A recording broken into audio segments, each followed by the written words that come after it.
narrative medicine, all part of the ongoing effort to raise consciousness, our conscious awareness, whereby with our consciousness we understand our experiences as having taken place, past tense, ED, they took place.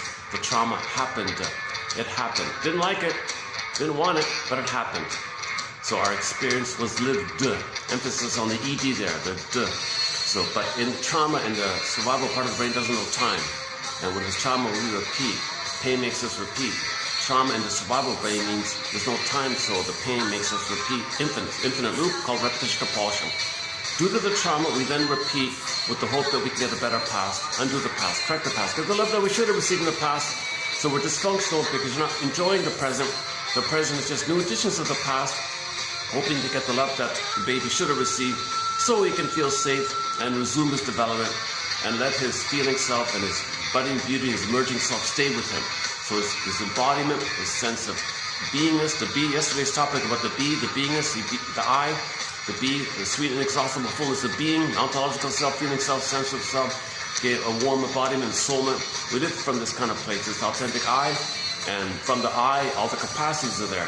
Yeah, I can feel joy, so the blue jay of happiness, the bluebird of happiness is there with the I, so I feel joy, there's joy there. I can mourn losses, I can admit a loss, so I felt the loss, I felt the loss.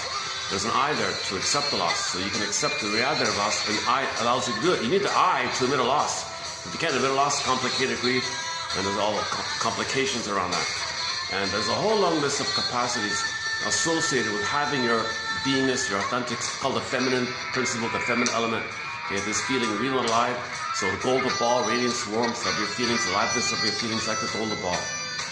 That major part of us, okay, the feeling self, let's say, or your authentic I, real self I, true self I, that major part of us, which we live from, that gets frozen in trauma.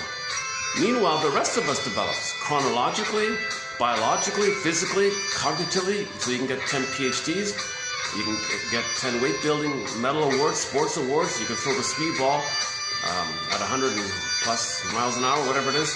You can do all these other things. But that's the fragmentation of the soul. The main part of the soul is frozen. The feeling self is frozen.